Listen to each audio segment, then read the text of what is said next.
Astro expo 2025 என்ற சிறப்பான இந்த கல்ச்சுரல் ப்ரோக்ராம் மற்றும் ஸ்பேஸ் எக்ஸிபிஷன் சிறப்பாக நடத்தி கொண்டிருக்கக்கூடிய saint Joseph matriculation higher secondary school பள்ளியின் கரஸ்பாண்டன்ட் ரெவரண்ட் ஃபாதர் டொமினிக் அவர்களே, பிரின்சிபல் சிஸ்டர் இமானுவேல் அவர்களே, director Anbu Illam reverend father Rajesh அவர்களே, இந்த பள்ளியில் பயின்று வரக்கூடிய அனைத்து குழந்தைகளே, அவர்களின் பெற்றோர்களே, a very pleasant good evening to all on behalf of Department of Children Welfare and Special Services.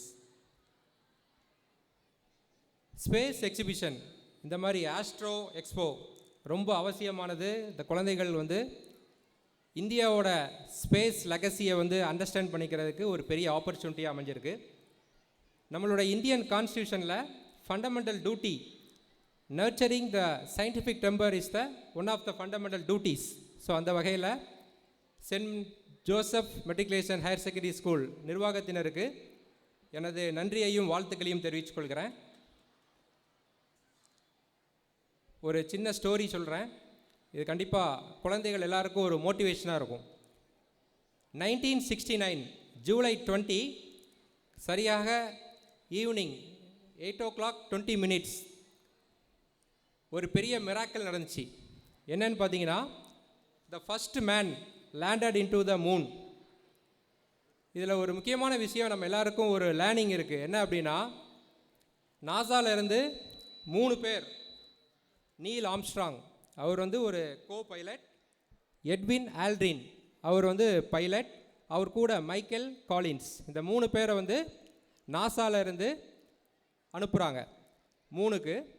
Apollo 11 அப்படிங்கிற மிஷன் அதோட பெயர். ஸோ அவங்க மூணில் போய் லேண்ட் ஆகிட்டாங்க. ஃபஸ்ட்டு நாசா கண்ட்ரோல் ரூம்லேருந்து ஒரு கமாண்ட் வருது, எட்வின் காலின்ஸ் நீங்கள் ஃபஸ்ட்டு ஸ்டெப் இன் பண்ணுங்க அப்படின்ட்டு. ஒரு நிமிஷம் அவர் யோசிச்சிட்டாரு. அடுத்த கமாண்ட் நாசாவில் கண்ட்ரோல் ரூம்லேருந்து வருது. என்னன்னு பார்த்தீங்கன்னா, Neil Armstrong you step in அப்படின்ட்டு வருது. உடனடியாக அவர் எதையுமே யோசிக்காமல் லேண்ட் பண்ணார். ஸோ இந்த இடத்துல தான் பார்த்தீங்கன்னா ஒரு வரலாறு, ஹிஸ்ட்ரி வாஸ் ரிட்டன். ஸோ இதை காலின்ஸ் மிஸ் பண்ணிட்டார். இதே போல் தான் நம்மளோட லைஃப்பில் வரக்கூடிய ஒவ்வொரு ஆப்பர்ச்சுனிட்டி எல்லாத்தையுமே நம்ம சரியாக பயன்படுத்தணும். இன்றைக்கி ஹிஸ்ட்ரி எப்போவுமே ஃபஸ்ட்டு பர்சனை தான் பேசும். ஸோ நீல் ஆம்ஸ்ட்ராங் இன்றைக்கி ஹிஸ்ட்ரியில் இடம் பிடிச்சிருக்காரு. அதே சமயம் 2வது இடம் படுத்த அந்த காலின்ஸ் ஹிஸ்ட்ரியில் இல்லை. ஸோ இதே போல் நம்ம லைஃப்பில் கிடைக்கக்கூடிய ஒவ்வொரு சேலஞ்சையுமே நல்ல ஒரு ஆப்பர்ச்சுனிட்டியாக நம்ம மாற்றிக்கணும் அப்படின்னு நான் கேட்டுக்கிறேன். அதே போல் த லெகசி ஆஃப் ISRO ரொம்ப முக்கியமானது. இன்றைக்கி இந்த உலக நாடுகளே பார்த்திங்கன்னா, நம்மகிட்ட சேட்டலைட் அவங்க சேட்டலைட்டை நம்மகிட்ட கொடுத்து நம்ம லான்ச் பண்ணுறோம். அந்த அளவுக்கு டெவலப் ஆகிருக்கோம். 1962 இந்தியன் ஸ்பேஸ் மிஷன் ஸ்டார்ட் ஆகுது. எல்லாருக்கும் கேள்விப்பட்டிருப்பீங்க. ட்ரிவாண்ட்ரத்தில் தும்பா அப்படின்ட்டு ஒரு ஏரியா இருக்குது. அந்த ஏரியாவில் செயின்ட் மேரி மேக்தலின் சர்ச் அப்படின்னு ஒரு சர்ச் இருந்துச்சு. ஸோ நம்ம விக்ரம் சாராபாய், அப்புறம் APJ அப்துல் கலாம் இவங்களோட முயற்சியில் அந்த இடத்துல தான் ஃபஸ்ட்டு சேட்டலைட் லான்ச் ஸ்டேஷன் ஆரம்பிக்கிறாங்க. ஸோ அதிலிருந்து பார்த்திங்கன்னா முதலாக ஒரு ராக்கெட்டை தயாரிக்கிறாங்க, ஒரு சேட்டலைட் தயாரிக்கிறாங்க. அதை என்ன பண்ணாங்க அப்படின்னா, ஒரு மாட்டு வண்டி புல்லக் காட்டில் தான் கொண்டு வந்தாங்க. ஸோ உலக நாடுகள் எல்லாமே பார்த்து ரொம்ப சிரித்தாங்க. இந்தியாவால் எப்படி ஸ்பேஸ் ரிசர்ச்சில் முன்னேற முடியும் அப்படின்னு நினச்சாங்க.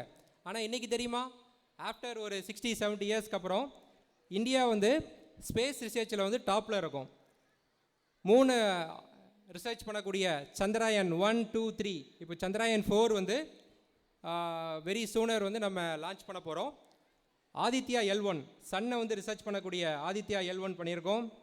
ககன்யான் ஹியூமனை ஸ்பேஸுக்கு அனுப்பக்கூடிய ககன்யான் அப்படிங்கிற ஒரு ஸ்பேஸ் ரிசர்ச் இப்போ ரெடி ஆகிட்டு இருக்கு. அதே போல் நிறைய தமிழன்ஸ் ஸ்பேஸ் ரிசர்ச்சில் கான்ட்ரிபியூட் பண்ணியிருக்காங்க. At present ISRO chairman doctor V Narayanan அவர்கள் இருக்காங்க. அதே போல் நிறைய பேர் அந்த மூவி பார்த்துருக்கலாம், ராக்கெட்ரி அப்படின்னு ஒரு மூவி.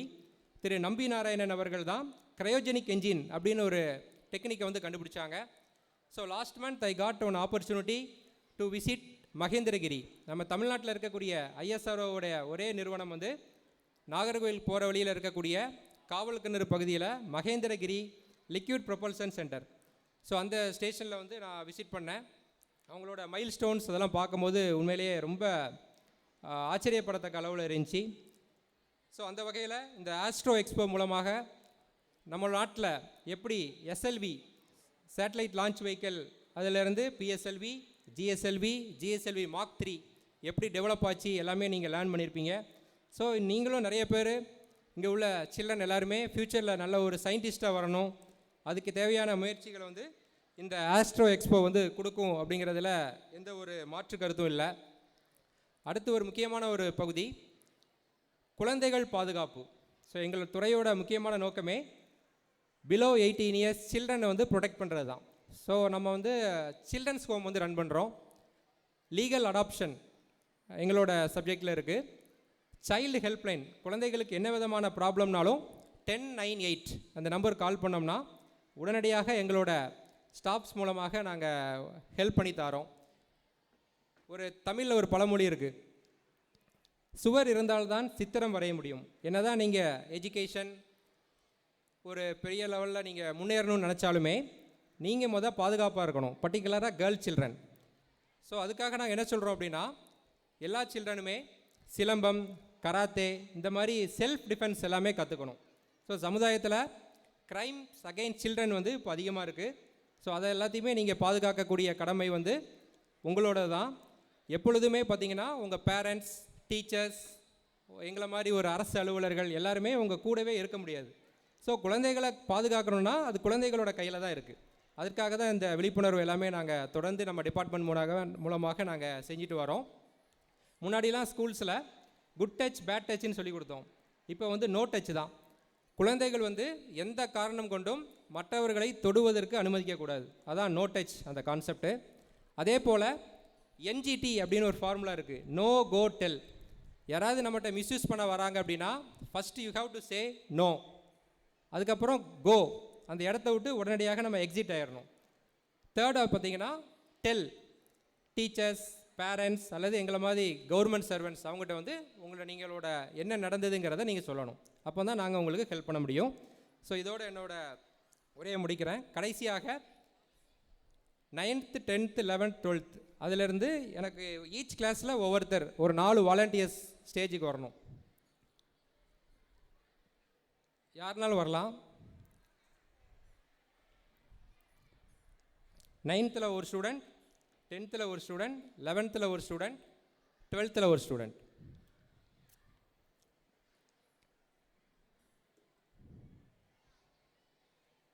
ரொம்ப கஷ்டமாலாம் கேள்விலாம் கேட்க மாட்டேன். ஜஸ்ட் நீங்கள் வந்தீங்கன்னா உங்களுக்கு ஒரு சர்ப்ரைஸ் காத்திருக்கு.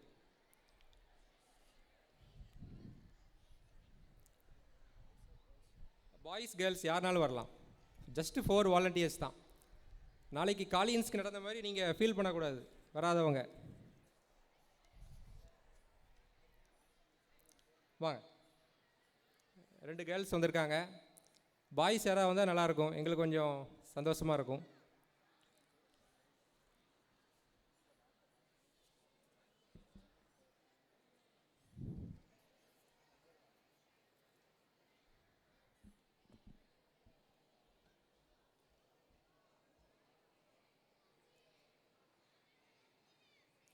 இன்னும் ஒருத்தர்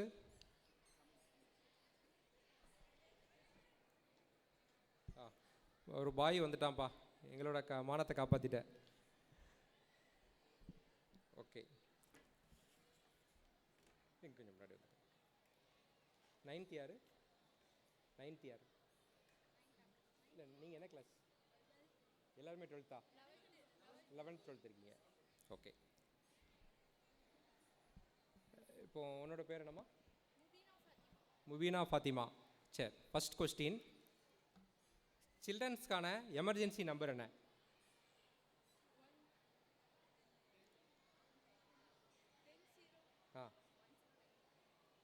சரி, நீங்கள் சொல்லுங்கள்.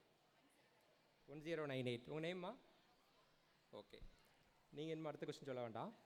சரி, இப்போது ஐஎஸ்ஆர்ஓ அதோட அப்ரிவேஷன் சொல்லுங்கள். யாருனாலும் சொல்லுங்கள், சொல்லாதவங்க. சூப்பர். உங்கள் நேம்? லாவணியா, சரியாக சொல்லிட்டாங்க. Indian space research organisation.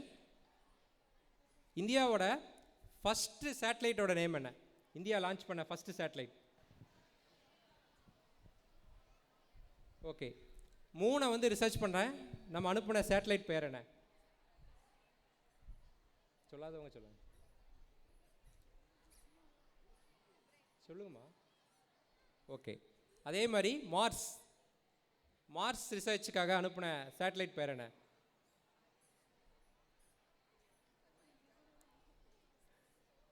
இல்லை, எல்லோரும் பார்த்தீங்களா? எக்ஸிபிஷன்லாம் பார்த்தீங்களா? ஆ, ஓகே. என்னது? மார்ஸ் ரிசர்ச்சுக்காக நம்ம அனுப்பின சேட்டலைட் பேர்.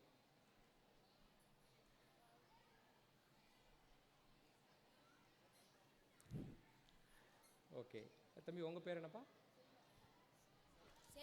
செல்வா.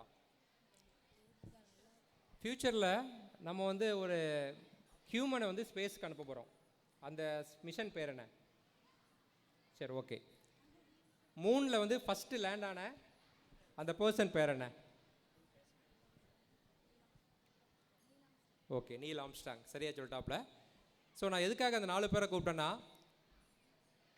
இந்த காலத்தில் பார்த்தீங்கன்னா குழந்தைகள் வந்து புக்கை மட்டும் படிக்கிறாங்க, புக் ஃபார்மாக இருக்காங்க. இப்போ நமக்கு நிறைய பேர் பார்த்தீங்கன்னா ஸ்டடீஸ் என்னென்னா, ஈவன் ஹையர் எஜுகேஷன் முடித்த பிறகும் சரியான எம்ப்ளாய்மெண்ட் கிடைக்கிறது இல்லை. அது காரணம் பார்த்தீங்கன்னா ஸ்கில் ட்ரைனிங் வந்து அவங்களுக்கு பத்தலை. ஸோ நிறைய பேருக்கு ஒரு ஸ்டேஜுக்கு வரக்கூடிய தயக்கங்கள் இருக்குது, ஸ்டேஜ் ஃபியராக இருக்கலாம். ஸோ அந்த மாதிரி இதெல்லாம் உடைக்கணும் அப்படிங்கிறதுக்காக தான் இந்த 4 பேரை நான் ஒரு இதுக்காக கூப்பிட்டுருந்தேன். நீங்கள் 4 பேரும் ஸ்ட்ரெயிட்டாக அவங்க ஃபாதர் ராஜேஷ் இருக்காங்க, அவங்ககிட்ட உங்களோட கிஃப்ட் வந்து வெயிட் பண்ணிகிட்டு இருக்கு. நீங்கள் போய் கலெக்ட் பண்ணிக்கலாம். All the best. Thank you sir. So இந்த அருமையான ஒரு வாய்ப்பை கொடுத்து உங்கள் எல்லாரையும் சந்திக்க வாய்ப்பு கொடுத்த இந்த ஆஸ்ட்ரோ எக்ஸ்போ நிகழ்ச்சி ஏற்பாட்டருக்கு மீண்டும் ஒரு முறை என்னுடைய நன்றியை சொல்லிக்கிறேன். I wish all the children of the school a very bright future. Thank you so much.